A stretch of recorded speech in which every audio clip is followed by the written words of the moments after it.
सर्वेभ्यः नमो नमः। धन्यो हि भारत देशः, धन्या भारत संस्कृतिः, भारतीय जना धन्या, धन्यास्माकं परंपरा। मेरे सभी प्रिय संस्कृत विद्यार्थियों, नमो नमः, सुप्रभातम, नमस्कार। जैसा कि आप इस स्लाइड में देख रहे हैं कि आज हम शुरुआत करने वाले हैं भाषा के बारे में। आज हम सीखेंगे कि भाषा क्या है, उसके व्याकरण के बारे में भी हम कहते हैं कि भाषा हमारे विचारों की अभिव्यक्ति है। इसलिए आज हम देखेंगे कि भाषा क्या है और उस भाषा के माध्यम से आज हम संस्कृत भाषा के बारे में संक्षिप्त अध्ययन करेंगे, जो आपके पाठ्यक्रम में भी है और आगे जाके आप इसको बहुत अच्छे तरीके से सीख सकते हैं। तो शुरू करते हैं। मैं शक्ति मिश्र आप सभी का पुनः स्वागत करता हूँ। नमो नमः। तो भाषा की शुरुआत होती है वर्णों से। जैसा इस स्लाइड में देख रहे हैं, जो नीले रंग की पट्टी बनी हुई है वहाँ पर लिखा है वर्णाः, यानी कि वर्णों से बनते हैं पद। पद के ऊपर आप देख रहे हैं लिखा है वाक्यानि, अर्थात पदों से बनते हैं वाक्य। पद के लिए शब्द भी कहते हैं, यानी कि शब्द या पद दोनों एक ही बात होती है, परंतु सबसे पहले शुरुआत होती है वर्णों से। वर्णों से बनते हैं पद, पदों से बनते हैं वाक्य और वाक्यों से बनती है भाषा। अर्थात अब आप समझ गए हों कि वर्णों से बनेंगे शब्द, शब्द से बनेगी वाक्य और वाक्य से बनेगी भाषा।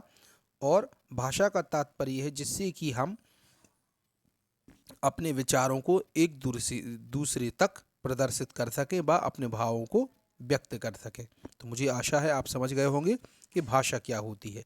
अब हम आगे देखते हैं कि वर्ण, जैसा कि हमने शुरुआत की स्लाइड में देखा था कि भाषा की शुरुआत कहाँ से होती है, वर्णों से।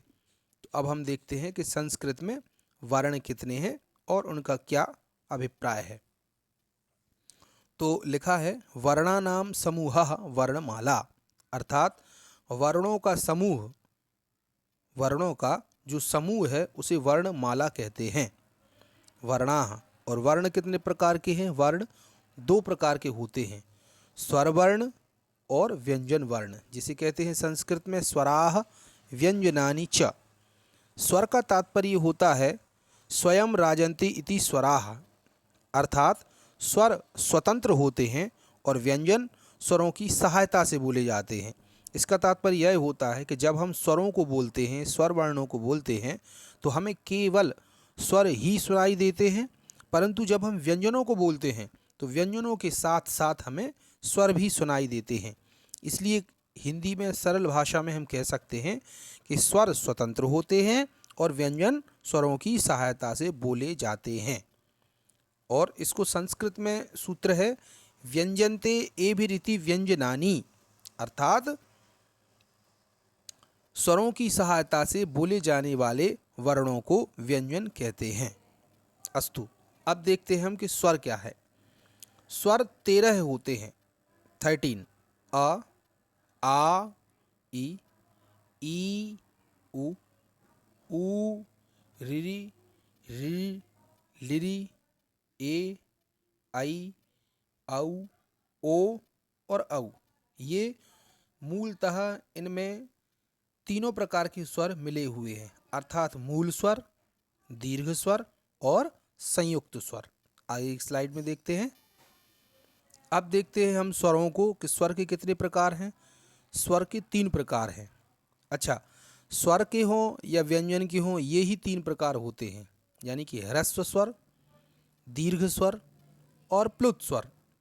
साधारण भाषा में हम कह सकते हैं कि ह्रस्व स्वर का मतलब होता है जिसमें हमारा समय या हमारा टाइम या हमारी सांस बहुत कम लगे, यानी कि एक मात्रा को कहते हैं ह्रस्व, 2 मात्रा को कहते हैं दीर्घ और 3 मात्रा को कहते हैं प्लुत। संस्कृत में एक श्लोक है, एक मात्रा भवेत् ह्रस्वो, द्विमात्रा दीर्घ उच्यते, त्रिमात्रा प्लुतो गेयो, व्यंजनम चार्धमात्रकम। अर्थात व्यंजन जो होता है वो बिना स्वर के आधा कहलाता है, इसलिए उसकी मात्रा आधी होती है। अब ह्रस्व स्वर को देखते हैं। तो ह्रस्व स्वर को ही कहते हैं मूल स्वर। इस विषय का, इस शब्द का भी सभी बच्चे बहुत ध्यान रखेंगे कि ह्रस्व स्वर को ही कहते हैं मूल स्वर। ये होते हैं 5। कौन कौन से हैं? आ, ई, उ, ऋ और लिरि। ये 5 स्वर होते हैं, ह्रस्व स्वर होते हैं और इन्हें मूल स्वर भी कहते हैं। अगली स्लाइड में देखते हैं दीर्घ स्वर। दीर्घ स्वर आप देख रहे होंगे, दीर्घ स्वरों के साथ साथ इसमें संयुक्त स्वर भी हैं। इसका भी अपन याद रखेंगे। पहले दीर्घ स्वर को देखते हैं। आ, ई, उ और ऋ। ये क्रमशः 4 जो हैं इन्हें कहते हैं दीर्घ स्वर। क्या कहते हैं? दीर्घ स्वर, यानी कि इनमें एक एक मात्रा लगी हुई है। आ, ई, उ और ऋ, इन 4 को कहते हैं दीर्घ स्वर। अब इसके बाद जो ये 4 बचे हुए हैं इनको कहते हैं संयुक्त स्वर। ये भी 4 हैं, ए, आई, ओ और औ। ये क्या कहलाते हैं? संयुक्त स्वर। यानी कि 4 जो दीर्घ स्वर आप देख रहे हैं इनमें से पहले जो 4 हैं वो दीर्घ स्वर हैं और दूसरे जो 4 हैं उन्हें कहते हैं संयुक्त स्वर। द्विमात्रा कालिकः स्वरः दीर्घ स्वरः भवति। द्विमात्रा काल यानी कि 2 मात्राओं का काल, समय जिसमें लगता है उसे दीर्घ स्वर कहते हैं। और दीर्घ स्वराणाम उच्चारणम द्विमात्र कालः आवश्यकः। दीर्घ स्वर के लिए हमें 2 मात्राओं का समय लगता है। अब फिर लिखा है इसके बाद प्लुत स्वराः। प्लुत का हमने अभी क्या बताया था कि 1 मात्रा होती है ह्रस्व में, 2 मात्रा होती हैं दीर्घ में और 3 मात्रा होती हैं प्लुत में। देखो अक्षर वही हैं, वर्ण वही हैं, मतलब आपका केवल समय ज़्यादा लगता है, अधिक लगता है। जैसे लिखा है आ और आप देख रहे हो उसमें 3 नंबर डले हैं। इसका मतलब कहलाया कि आपको इस आ को दीर्घ से भी थोड़े समय ज़्यादातर बोलना है। कैसे? मैं बता दूं आपको। ह्रस्व का मतलब कैसे होगा? आ, ये ह्रस्व है। फिर हमने बोला आ, ये दीर्घ हो गया। फिर हमने बोला आ, ये प्लुत हो गया। यानी कि सबसे कम समय ह्रस्व, उससे ज़्यादा दीर्घ और उससे भी ज़्यादा प्लुत, ये कहलाते हैं हमारे। इनका विभाजन इस प्रकार किया गया है स्वर का: ह्रस्व स्वर, दीर्घ स्वर और प्लुत स्वर। आगे देखते हैं। अब इनको अलग अलग करके भी हम देख लें, ये आपको बहुत सरल तरीके से समझ में आएंगे। पहले हरी स्लाइड बनी हुई है, फिर नीली बनी हुई है, फिर लाल बनी हुई है। तो हरी स्लाइड में आप देखोगे ह्रस्व स्वर लिखे हैं और ये मैंने बताया कि ये 5 होते हैं: आ, ई, उ, ऋ और लिरि। ये हिंदी में लिरि मुझे लगता है आपने नहीं देखा होगा, परंतु ये संस्कृत का स्वर है लिरि। तो आ, ई, उ, ऋ और लिरि, ये 5 स्वर कहलाते हैं ह्रस्व स्वर। अब अपन देखते हैं दीर्घ। तो दीर्घ में कितने हैं? आ, ई, उ, ऋ, ये कहलाते हैं दीर्घ स्वर। और एक डैश लग के नीचे 4 जो लिखे हुए हैं, ए, आई, ओ, औ, इन 4 को कहते हैं संयुक्त स्वर। अब इसके बाद अपन देखते हैं जो लाल रंग की स्लाइड में लिखा है, क्रम में बना हुआ है, लिखा है प्लुत स्वर। इनका तात्पर्य है, देख रहे होंगे आप कि आ, उसके बाद फिर 3 लिखा है, फिर ई, उसके बाद भी 3 लिखा है, उ, उसके बाद भी 3 लिखा है और ऋ, उसके बाद भी 3 लिखा है। इसका तात्पर्य कहलाया कि इन वर्णों को हमें ज़्यादा देर तक बोलना है। ज़्यादा देर तक बोलने को ही कहते हैं प्लुत। अब इसके बाद देखते हैं व्यंजन। इसको बहुत सभी बच्चे ध्यान से देखेंगे क्योंकि इसमें अब हम देखेंगे कि जितने भी वर्ण आपको इस नीली स्लाइड में नीचे जहाँ लिखा है व्यंजनानी लिखा है और उसके नीचे लिखा है स्पर्श व्यंजनानी, इनका तात्पर्य कहलाएगा ये 25 होते हैं। और ये पिछली कक्षा में भी हम आपको बता चुके हैं कि ये 5 वर्गों में विभाजित हैं। वर्ग यानी कि सेक्शन में विभाजित हैं। पहले का नाम है कवर्ग, दूसरे का नाम है चवर्ग, तीसरे का नाम है टवर्ग, चौथे का नाम है तवर्ग और 5वें का नाम है पवर्ग। वर्ग में है और हर वर्ग में 5 वर्ण होते हैं और ये हमारे गले के, मुंह के, होठों के, तालू के अलग अलग स्थानों से उच्चारित होते हैं, इसलिए इन्हें कहते हैं स्पर्श व्यंजन। क्या कहते हैं संस्कृत में? स्पर्श व्यंजनानी। अब कवर्ग देखें अपन, जो कंठ से उच्चारण होता है, क, खा, गा, घा और अंगा, इनका उच्चारण स्थान है कंठ। अब देखते हैं चा, छा, जा, झा, ञ, इनका उच्चारण स्थान है तालु। फिर टा, ठा, डा, ढ़ा और णा, इनका उच्चारण स्थान है मूर्धा। उसके बाद देखते हैं ता, था, दा, धा और ना, इनका उच्चारण स्थान है दंत, यानी कि उनका उच्चारण स्थान क्या है, दांत है। उसके बाद देखते हैं पा, फा, बा, भा, माँ, इनका उच्चारण के स्थान कहलाता है ओष्ठ, यानी कि ये दो ओठों से बोले जाते हैं। अगला देखते हैं अब देखेंगे हम व्यंजनानी। अभी हम इसके पहले देखे जो व्यंजन देखे उनको स्पर्श व्यंजन कहते हैं।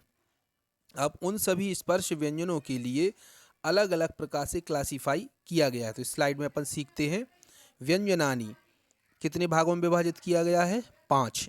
पहला है अंतस्थ, अंतस्थ व्यंजनानी। फिर लिखा है ऊष्म व्यंजनानी। अंतस्थ का मतलब इंग्लिश में इसे कहते हैं सेमी वोवेल, ठीक है। तो ये कितने हैं, 4 हैं, य, र, ल और वा, ये कहलाते अंतस्थ। और ऊष्म व्यंजन क्या कहलाते हैं, जिसमें हमारी ऊष्मा लगती है, हमारी मुंह की सांस थोड़ी सी गर्म निकलती है, उसे कहते हैं ऊष्म व्यंजनानी। ये भी 4 हैं, शा, शा, सा और हा, इनको कहते हैं ऊष्म व्यंजन। और अनुस्वार, अब आप कहते हो कि बिंदु, इसको बिंदु नहीं बोलना है, इसको बोलते हैं अनुस्वार। और जो बगल में 2 बिंदुएं लगी रहती हैं आप बिंदु बोलते हो, इन्हें कहते हैं विसर्ग। तो अब आप याद रखोगे, एक ऊपर यदि कोई बिंदी है तो उसको बिंदी ना बोल के आप बोलोगे अनुस्वार, और किसी भी वर्ण के बगल में दाएं साइड यदि 2 बिंदियां लगी हैं तो आप बिंदियां ना बोल के उनको बोलोगे विसर्ग। तो आज से आप बोलोगे अनुस्वार और विसर्ग। अब पूरे स्वर और व्यंजनों को अपन देखते हैं कितने होते हैं और क्या क्या है। तो सबसे पहले अपन ने देखे स्वर, स्वर कितने होते हैं, 13 है। कैसे अलग अलग करोगे, सबसे पहले मूल स्वर, मूल स्वर होते हैं कितने, 5। उसके बाद होते हैं संयुक्त स्वर, ये होते हैं 4। और दीर्घ स्वर होते हैं 4। तो ये कितने हो जाएंगे, 13 है। उसके बाद व्यंजन, स्पर्श व्यंजन, तो हमने अभी आपको बताया था कि 5 वर्ग होते हैं और प्रत्येक वर्ग में 5 वर्ण होते हैं, तो कितने हो जाएंगे, 25 हो जाएंगे, 25 हो जाएंगे।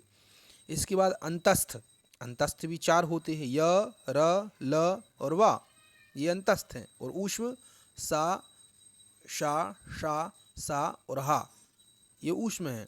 अयोगवाह, अनुस्वार और विसर्ग, ये अनुस्वार हैं। और अयोगवाह, तो ये कितने होगा टोटल, 48, 48।